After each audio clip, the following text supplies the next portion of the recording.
Para algunos, los masones se reúnen en poderosas, siniestras y hasta peligrosas hermandades secretas. Practican saludos y ritos oscuros.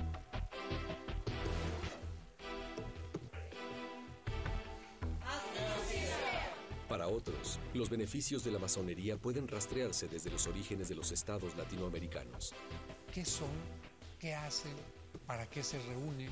¿Por qué los rituales? Secreto masón. El secreto masón se mantiene en secreto. Ese secreto es inviolable. Porque eso es parte de la masonería, es el secreto. ¿Cuál es el secreto de la masonería? ¿Quiénes son los masones? ¿Qué hacen? ¿Para qué se reúnen? ¿Por qué los rituales? Que por primera vez en su historia abre sus puertas. ¿Qué hay y qué pasa dentro de estas puertas?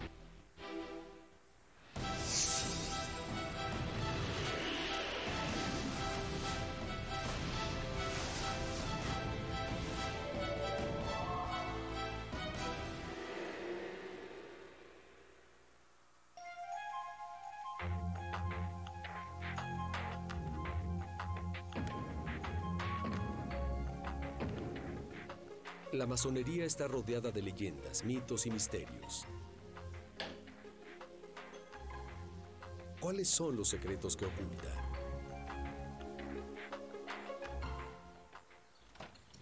El camino de cualquier persona que quiera develarlos deberá comenzar en un lugar pequeño, generalmente ubicado bajo tierra.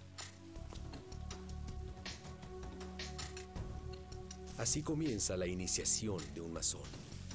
Con los ojos vendados, el futuro iniciado es conducido a una habitación que está aislada, húmeda, oscura, y a la que solamente unos pocos tienen acceso. Este es el cuarto de reflexiones y es la puerta de entrada a los misterios de la masonería.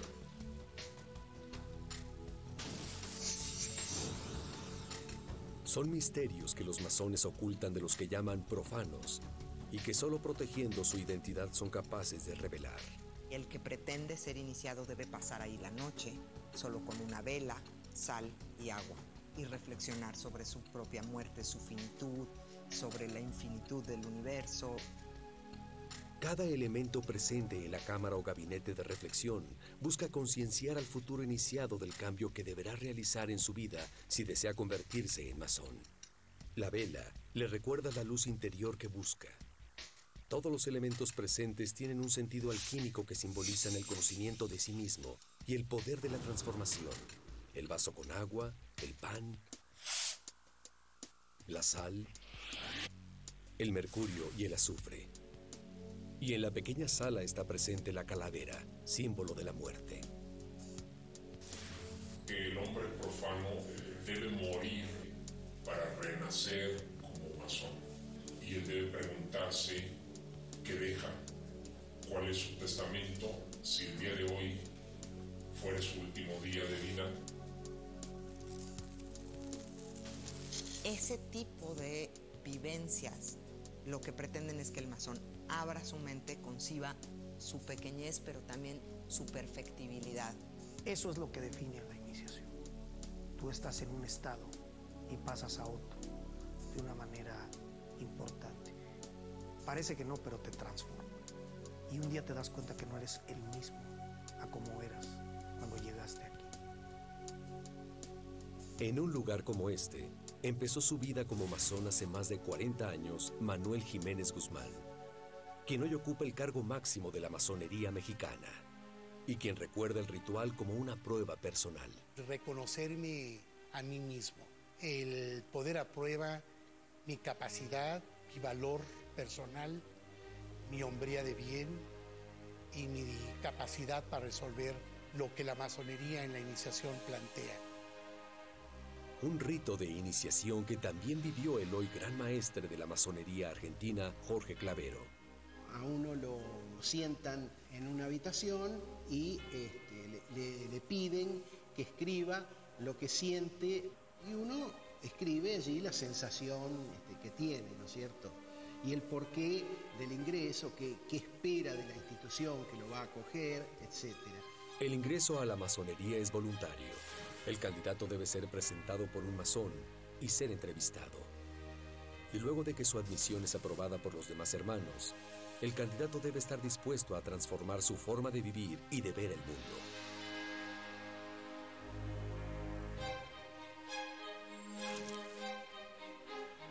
Vitriol es un acróstico latino que significa visita el interior de la tierra, rectificando que encontrarás la piedra oculta. En la cámara de reflexión, el iniciado tiene la oportunidad de arrepentirse y se enfrenta a estas palabras. Si sientes miedo o tiemblas ante la verdad, abandona este recinto. Si eres débil o no tienes voluntad, retírate. Aún es tiempo. Y si decide seguir, debe comprometerse a guardar aún en las peores condiciones un conocimiento secreto. Estos misterios se transmiten a través de ritos. Ritos que han permanecido durante siglos en las sombras, ocultos en templos, escondidos de la mirada del resto de la gente.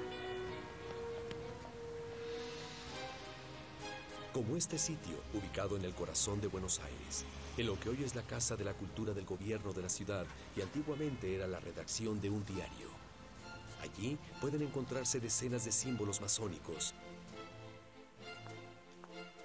y una sala misteriosa. Sala de esgrima, porque así se la conocía. Pero no está, por ejemplo, en los planos del edificio. Ese lugar no existe. No está en los planos. Era muy raro que después de cenar los señores subieran todos vestidos de negro con sus espadas a practicar esgrima ahí, ¿no? Andrea Romandetti es experta en simbología y fue quien descubrió este lugar. Es sumamente inaccesible. Subís por una escalera caracol. Primero es un símbolo de ascenso la escalera y yo te puedo asegurar que cuando uno la sube se cansa y se cansa en serio. Romandetti cree que se trataba de un templo masón. Y para entrar tenés una puertita muy pequeña donde sí o sí te tenés que agachar. Bien, acá estamos en la sala de esgrima, que en su origen fue un templo masónico. En su origen estuvo pintado de azul. Las logias están pintadas o estaban o de azul o de rojo. Ahí está totalmente en silencio, no tiene ni luz, ni baños. ¿Qué es lo que llevaba a los masones a ocultarse tanto? ¿Qué secretos se escondían? Esos son los misterios que se van develando al iniciado. Al salir de la sala de reflexión, comienza la siguiente etapa de la iniciación. Siempre con los ojos vendados, el iniciado llega por primera vez al templo. Cuando le sacan la venda, uno es allí a donde ve la magnificencia del templo y ve los hermanos que lo acogen en la logia, ¿no? Pero antes de quitarse la venda, durante la ceremonia, se somete al iniciado a una serie de pruebas físicas e intelectuales. Algunas de ellas implican demostrarle que allí carecerá de la comodidad de las certezas que tenía y dejarle claro que la que está por tomar no es una decisión cómoda y que tiene que ser reflexionada. Y para eso, en Argentina se utilizan estas extrañas sillas o camas. Durante toda la ceremonia, el sujeto está vendado y las pruebas las escucha y siente sin poder verlas. Con estos ejercicios físicos y mentales se quiere ver cuál es la respuesta de la persona que pretende ingresar. Se hacen unas pruebas que son definitivas para todos nosotros. Y lo mejor de todo es caer en ella, porque es lo que te permea y te enseña y te hace madurar dentro de la masonería, en el sentido de que empiezas de cero. Y a partir de la primera iniciación, comienza un camino que puede llegar hasta los 33 grados. Cada grado tiene lo que los masones llaman un mito fundacional que le da sentido. Cada ceremonia es un rito de paso con diferentes enseñanzas. En Latinoamérica hay decenas de miles de masones organizados en distintas logias y ordenadas en distintos ritos o vertientes. Algunas de origen local, como el Rito Nacional Mexicano, y otras cuyas jurisdicciones pueden rastrearse hasta organismos masónicos europeos, principalmente franceses e ingleses. Actualmente el rito más practicado es el llamado escocés antiguo y aceptado. Desde el punto de vista administrativo, la Gran Logia maneja los grados 1 al 3 denominados simbolismos, son los grados simbólicos. Y nosotros, del Supremo Consejo, manejamos los grados 4 al 33, que son los llamados filosóficos o escocistas. En ese proceso con 33 escalones, el masón va incorporando gradualmente sus conocimientos. Entre lo primero que aprende el iniciado están las señas y saludos que los masones utilizan para reconocerse secretamente. Lo que los masones llaman toque o tocamiento. Un saludo que, de acuerdo a la posición de los dedos, representa una jerarquía u otra. Por ejemplo, el toque para el grado aprendiz, es decir, el primer grado de la masonería, implica presionar con el pulgar derecho la primera falange del dedo índice del otro. La masonería adoptó este sistema para pasar un poco más desapercibido y para conocerse entre los hermanos sin que otros se den cuenta. Porque nadie que no esté dentro de ese trabajo puede comprender lo que sucede entre los hermanos. Dos personas que nunca se vieron la cara y que por el hecho de descubrir que son hermanos, nace instantáneamente el amor entre esas dos personas. Un idioma universal, que aunque no hablemos el idioma de algún país, con ese podemos identificarlos. Son saludos, son palabras. Ese procedimiento se llama retejamiento en un momento dado, para saber si es o no hermano. Hay uno para cada grado y cada grado tiene sus inalterables modos de reconocimiento. Obviamente solo los puede poseer un francmasón. Nosotros no podemos revelarlos. La masonería obviamente en sus rituales pena con la muerte al traidor. Hoy es más una cuestión que ha quedado en el papel y no se traduce a la realidad, pero en el pasado obviamente esas circunstancias eran más fundamentales. ¿Qué revelan ¿Qué secretos guardan los masones? ¿Estarán las respuestas ocultas dentro de sus templos? Ese misterio se mantiene desde hace siglos y se abre solamente a los iniciados en la masonería. Para entrar al templo es necesario conocer las contraseñas y señales. Al traspasar la puerta del recinto, este aprendiz se identifica de esta manera. Hay modos para poder ingresar por grado y si no se hacen adecuadamente no se puede entrar al templo. Por primera vez en Latinoamérica, un profano ingresa a estos templos para descubrir algunos de los ritos sagrados. Por primera vez en su historia, abre sus puertas para exhibirlo ante el mundo. Dada la noche... A puertas cerradas en estos templos, los masones realizan las que llaman tenidas, es decir, reuniones privadas para practicar rituales o discutir asuntos a través de una liturgia que lo ordena. Hermano primer vigilante, ¿cuáles son los deberes de un francmasón? Combatir el vicio y practicar la virtud. En este lugar, todo tiene una razón de ser. Cómo y en qué dirección se camina, los gestos y señales, dónde se ubica cada uno, lo que se dice y lo que no se dice. Los que están sentados en un costado hablan primero, los que tienen más experiencia, que están sentados en la cabecera del oriente, que le decimos nosotros, son los que hablan al final. Y allí, a través del simbolismo, que es nuestro método de trabajo, de educación masónica, vamos tratando distintos temas. Hermano segundo vigilante, ¿qué combate la masonería? La ignorancia, la superstición y las tiranías. Los masones se reúnen regularmente y también celebran rituales o tenidas especiales, tanto abiertas como cerradas, para diversos asuntos. Desde celebrar iniciaciones hasta ceremonias de reconocimiento conyugal o rituales que giran en torno a la muerte.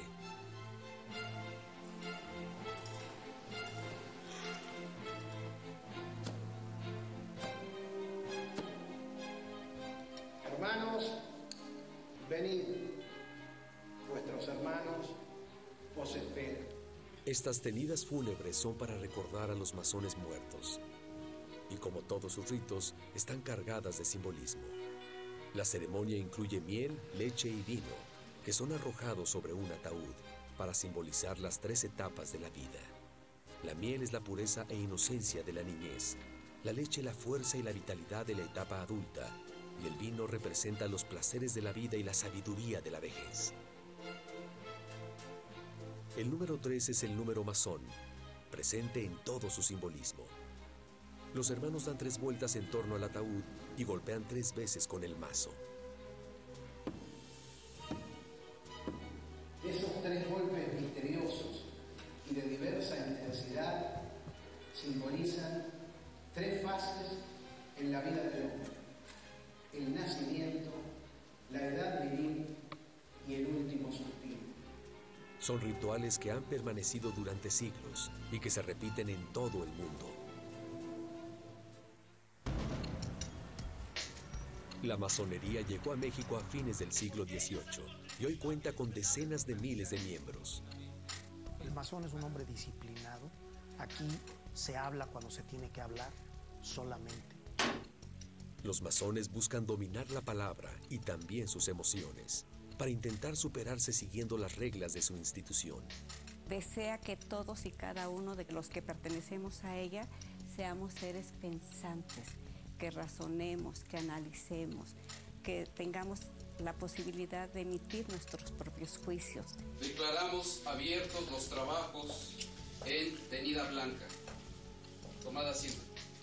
¿Qué dotes deben adornar al masón, querida hermana segundo vigilante? Sabiduría, fuerza y unión, venerable maestro. La masonería se traduce en conocimiento. Eso es la masonería. En el centro del templo masónico siempre está el llamado ara, donde se ubican 3 velas, la Biblia y por encima de todo, la escuadra y el compás, que es el símbolo masón por excelencia en recuerdo de las herramientas de trabajo de los primeros masones. Y es obligación del masón estudiar lo que usted está viendo aquí, el universo y sus símbolos, y la interpretación de la cultura, de la política, de la filosofía, de las ciencias exactas y de la ciencia y la tecnología. Los masones de cada siglo han ido dejando por las ciudades sus señales y símbolos, que solo serán interpretados por aquellos que puedan reconocerlos. En el centro de la Ciudad de México se encuentra el Palacio Nacional. Y pocos de los que pasan por allí se percatan de la presencia de la escuadra y el compás. En el techo del que fue el Congreso Mexicano se encuentra el triángulo con el ojo, símbolo del que los masones llaman Gran Arquitecto del Universo.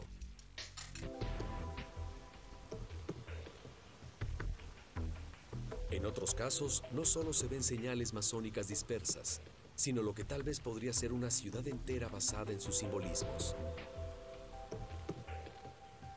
Como es el caso de la ciudad de La Plata, en Argentina. La Plata tiene una vieja relación con la masonería al punto de que es fundacional. Todos sus fundadores, los arquitectos que la diseñaron, los urbanistas que la desarrollaron y las manos que la hicieron posibles, todas eran masónicas. Para visualizar mejor la presencia de esta escuadra, que aquí parece solo un sombreado, aquí tenemos realmente una escuadra. Sobre esta escuadra vamos a encontrar un compás. El compás tiene en su vértice una plaza. Esta es la punta del compás, es el ángulo del compás, y esta cadena que ven desparramada aquí es un símbolo masónico que cada eslabón significa uno de los masones esparcidos por la faz de la tierra. Debemos decir que en las memorias de la época, particularmente en las memorias del Departamento de Ingenieros, que fue el organismo técnico encargado de diseñar la ciudad, no aparecen, por supuesto, referencias a este tipo de cuestiones. Pero, ¿hasta qué punto la influencia masónica forjó Latinoamérica tal como la conocemos hoy? Benito Juárez, uno de los personajes más importantes de la historia mexicana, era masón. El recuerdo a su iniciación masónica está presente en el Palacio Nacional de México. Benito Juárez significa independencia y significa identidad para nosotros. Sin lugar a dudas, él es el masón más distinguido que hay en el país. De honrar a Juárez en la vida diaria, en la conducta cotidiana y en la defensa y salvaguarda de la República laica, de la República soberana y de la República. ¡Viva Juárez!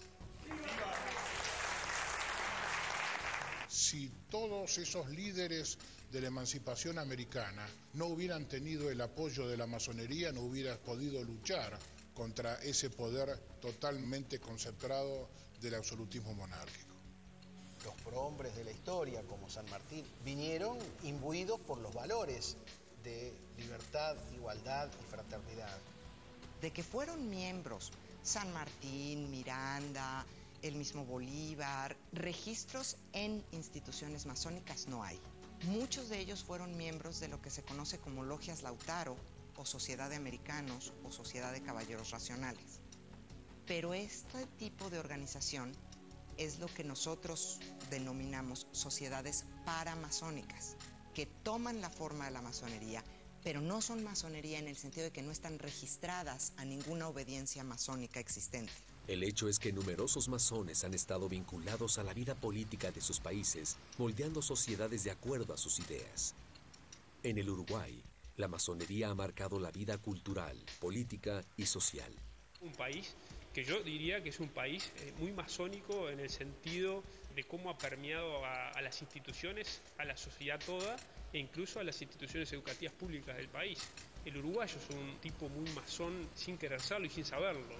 Influido por la masonería, el Estado uruguayo se separó de la Iglesia a comienzos del siglo XX y la educación es laica desde el siglo XIX. En el pequeño país rioplatense hay hasta iglesias con símbolos masónicos. La antesala a las salas de diputados y senadores del Palacio Legislativo se llama Salón de los Pasos Perdidos, igual que las antesalas de los templos masónicos. Y la plaza matriz de la capital tiene esta serie de símbolos masónicos en su fuente central.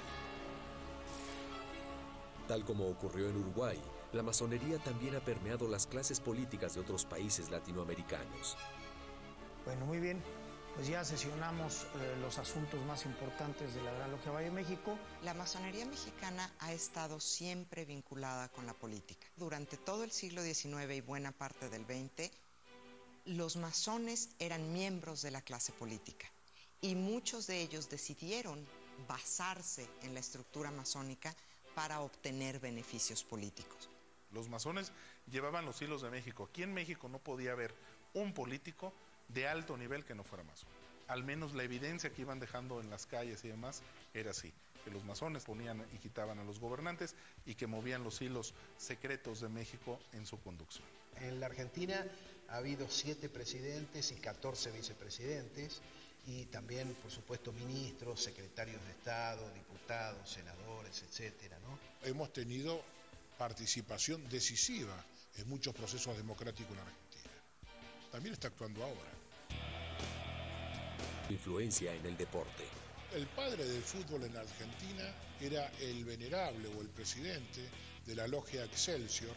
Se llamó Alexander Watson Hutton. Una influencia que podría alcanzar a uno de los equipos de fútbol más famosos del mundo. River fue creado por la logia Liberi Pensatori, que eran italianos garibaldinos.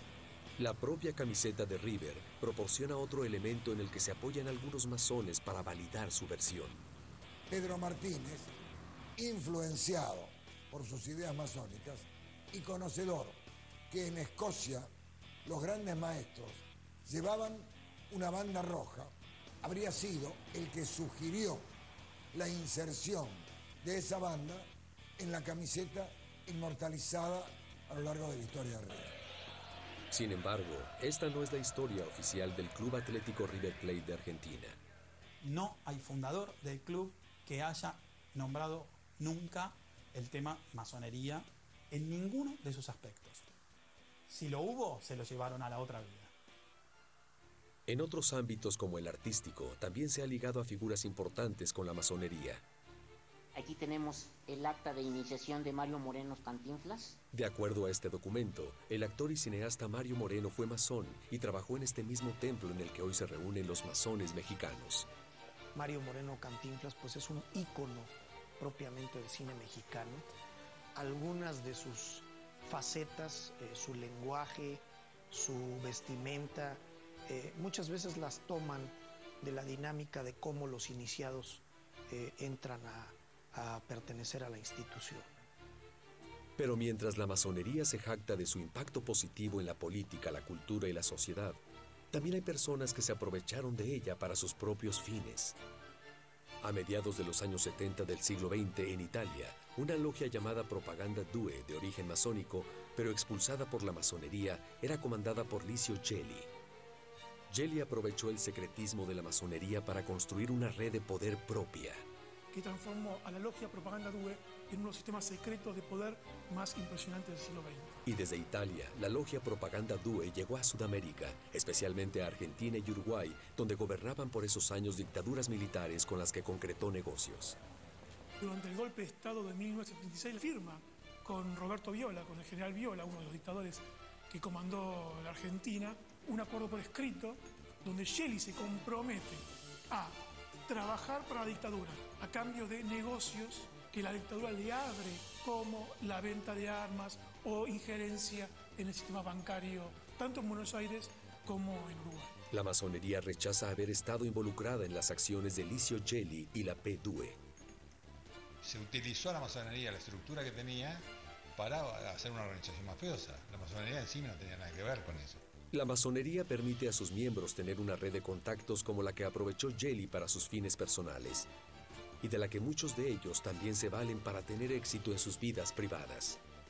Los masones están en todos lados, en todos los partidos, en todas las universidades públicas y privadas, en todas las asociaciones. Si usted escucha música en Mozart, ve La Linterna Mágica, es una iniciación masónica. Si usted lee literatura, Alejandro Dumas, en Memorias de un médico, está usted leyendo la iniciación masónica. No se trata solo de tener una red de contactos y de superarse como personas. Al formar parte de la hermandad, los masones se comprometen a ayudarse entre sí, con señales y palabras clave de auxilio que todos los masones conocen. Los mismos inalterables medios de reconocimiento también tienen palabras de auxilio. Y en ese sentido, pues el masón que tenga la posibilidad de ayudar tiene la visión de hacerlo en proporción a sus posibilidades, a sus saberes. Es al mismo tiempo una hermandad en la cual sus miembros se otorgan apoyo, apoyan a las viudas, a los hijos. Funciona como un intermedio en muchos casos entre el Estado y los miembros de la sociedad. ¿Y hasta dónde puede llegar un masón contando con la ayuda de sus hermanos? La gran mayoría de los presidentes mexicanos desde la independencia, de más de medio centenar, han sido masones. Mass animal.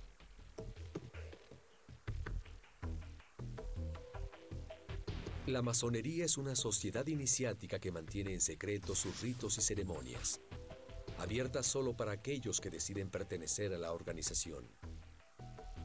Para entrar a sus templos durante los rituales privados, es necesario antes haber realizado un rito jamás revelado, la iniciación. Pero el que logra entrar, descubre allí una larga serie de símbolos que deberá estudiar en su camino hacia el grado 33.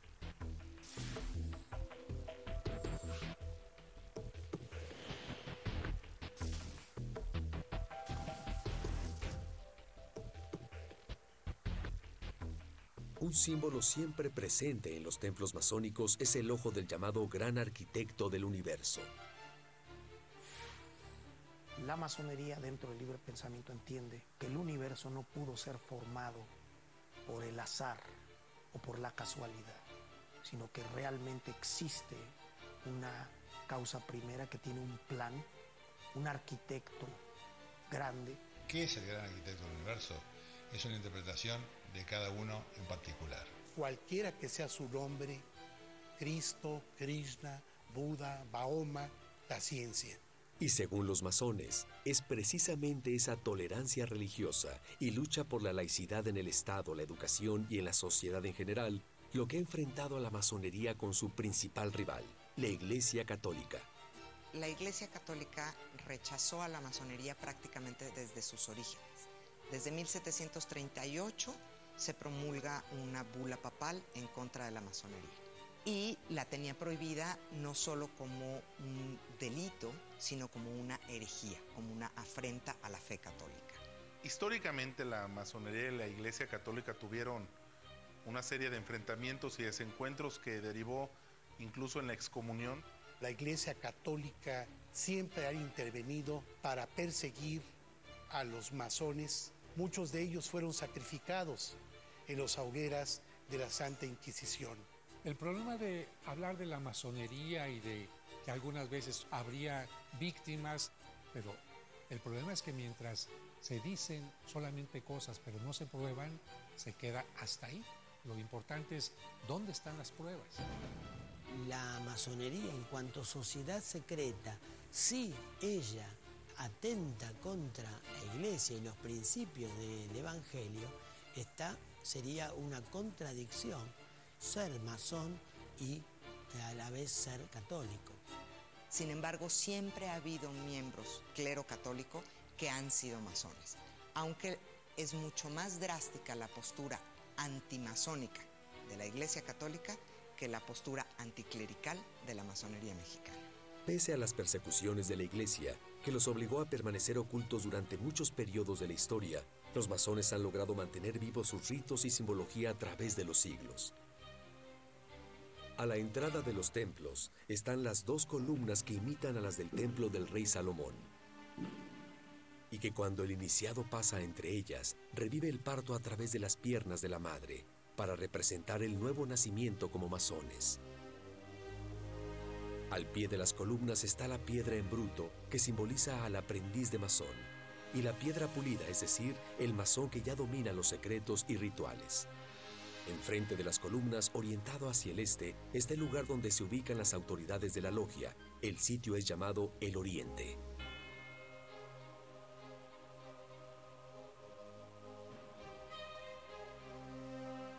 Los símbolos masónicos hacen hincapié en la necesidad de que los hermanos estén unidos. Así es como se llaman los masones entre sí, hermanos. Y la cadena que siempre está presente en los templos e incluso en muchas tumbas de masones simboliza ese deber de los hermanos de estar juntos. Y la unión entre los masones se recuerda en algunos de sus rituales. Queridos hermanos, vamos a realizar nuestra cadena de la unión y con esto despedimos nuestros trabajos. Gran maestre de ceremonias, ¿por qué está rota nuestra cadena? Por nuestros vicios e imperfecciones, mi respetable gran maestre. ¿Qué debemos hacer? Cavar pozos sin fondo a los vicios y elevar templos a la virtud día con día. Pues con este compromiso y siendo conscientes de lo que cada uno de nosotros hemos expresado, pedimos, hermano gran maestre de ceremonias, cerrar esa cadena y conducirnos en esta cadena de la unión. Despidamos nuestra cadena de la unión pronunciando las palabras sacramentales dichas por 3 veces 3. Salud, fuerza y unión, uno para todos y todos para uno. Salud, fuerza y unión, salud, fuerza y unión, salud, fuerza y unión, uno para todos, todos para uno, uno para todos, todos para uno, uno para todos, todos para uno. Así sea. Otro símbolo presente en todos los templos masónicos es el damero, un piso cuadriculado en blanco y negro que representa que para estar unidos es necesario que el masón conviva con aquel que piensa o es distinto. Esto parece contradecirse con el hecho de que la masonería no acepta formalmente la participación de las mujeres en los templos del rito escocés antiguo y aceptado. La masonería es de hombre porque nació en 1717 y la mujer lo único que se dedicaba era al hogar. No existía, no tenía derechos civiles ni políticos. Entonces fue creada como una sociedad de hombres y eso se fue quedando en el tiempo como una tradición. Pero desde finales del siglo XIX, las masonas latinoamericanas intentan ser reconocidas y aceptadas como iguales. Si la masonería nos dice tenemos que ser gente libre y de buenas costumbres, lo mismo lo podemos ser los hombres que las mujeres.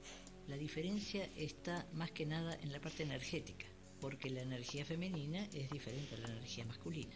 Es más mística. Por naturaleza somos madres, por naturaleza somos educadoras. Lo que impide el ingreso formal de las mujeres es un landmark, es decir, una de las reglas fundacionales de la masonería. Existe un landmark, una ley del rito escocés antiguo y aceptado, el número 18, que categóricamente dice que las mujeres no debemos estar en la masonería. Y esas reglas escritas tienen una peculiaridad. Uno de los artículos prohíbe que estos sean modificados jamás.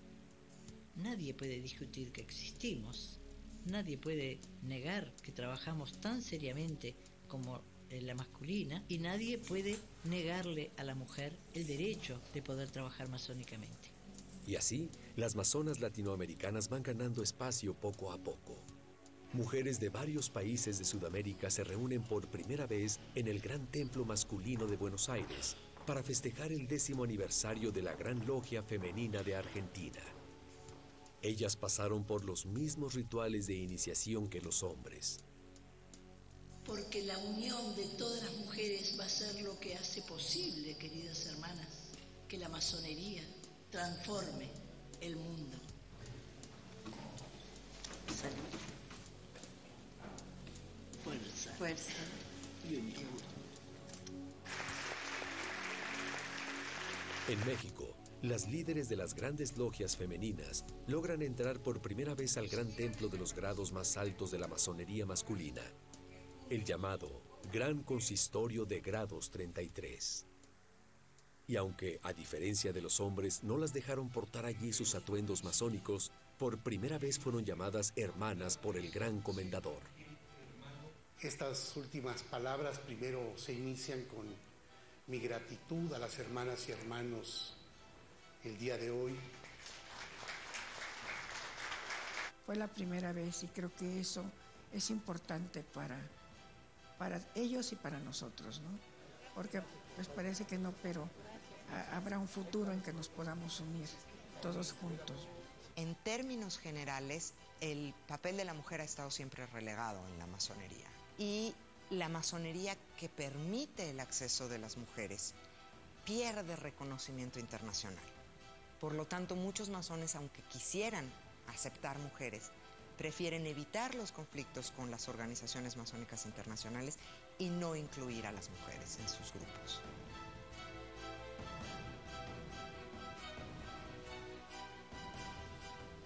Tanto mujeres como hombres comparten la necesidad de mantener ciertos aspectos de los rituales masónicos en absoluta reserva. Entonces jamás yo voy a poder abrir las puertas de mi templo para que asistan a una tenida o a una iniciación o a una ceremonia. Porque eso es parte de la masonería, es el secreto masónico.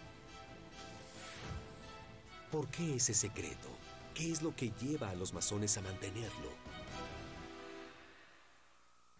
¿Qué revela?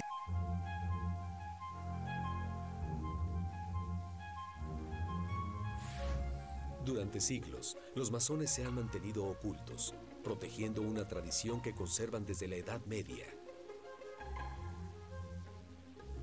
Un secreto que se transmite a través de las experiencias de vida, en las iniciaciones y en las llamadas tenidas.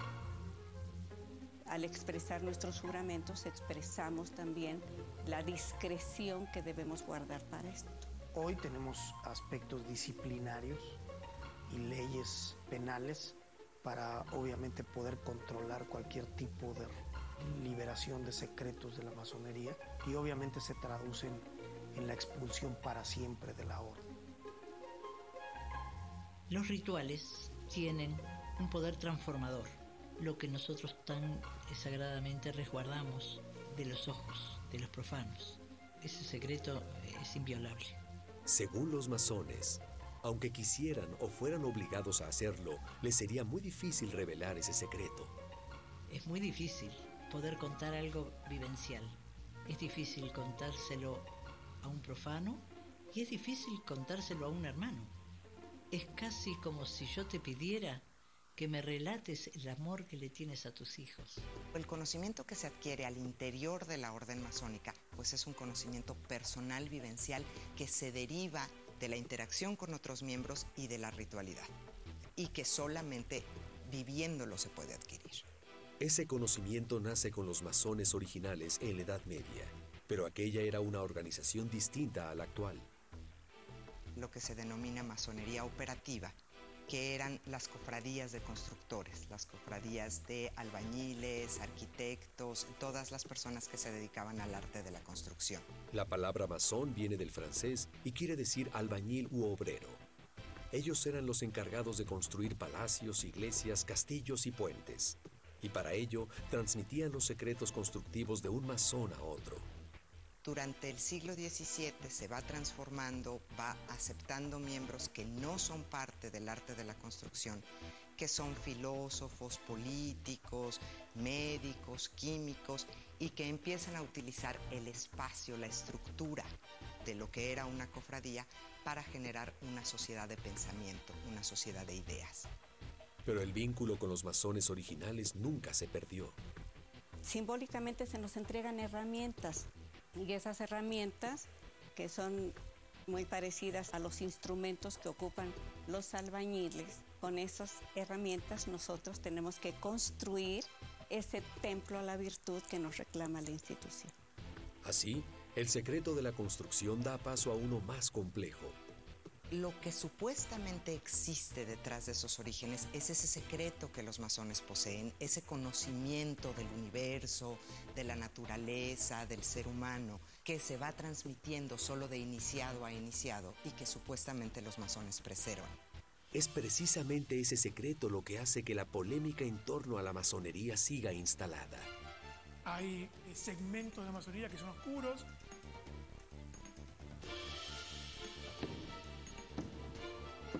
Y conviven con la parte más positiva de la masonería, que no quiere tener nada que ver con esa otra rama.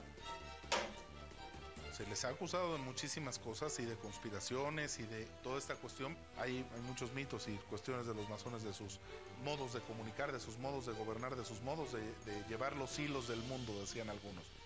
Más allá de los mitos y teorías conspirativas, es innegable que la masonería ha sido un elemento clave en la historia de las sociedades latinoamericanas.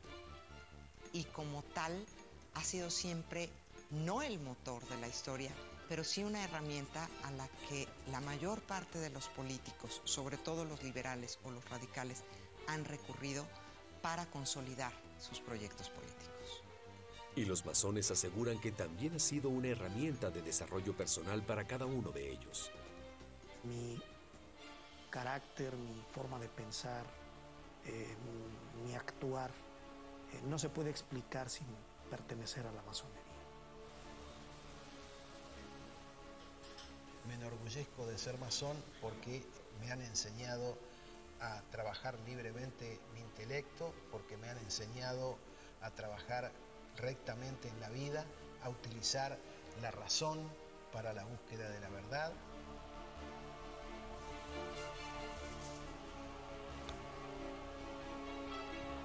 Las grandes ventajas de ser masón es el irse preparando paulatinamente, gradualmente, en un camino de sabiduría, de cultura y de filantropía. Así será, comandante jefe. Sus críticos siguen teniendo reparos. Te dice solamente una parte, te habla de ritos de iniciación, te habla de que cualquier persona puede ser masón, incluso obispos y sacerdotes, pero en el fondo siempre queda la pregunta, ¿qué son? ¿Qué hacen? ¿Para qué se reúnen? ¿Por qué los rituales? Las reglas de la masonería juegan en contra de la transparencia, de abrir las puertas de sus templos a la comunidad.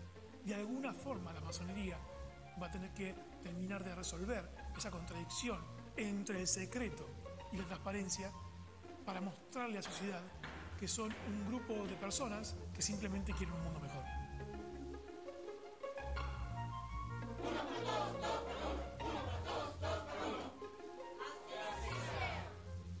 Y mientras la masonería mantenga muchos de sus rituales ocultos fuera de la luz pública, esas dudas seguramente seguirán presentes en toda la sociedad.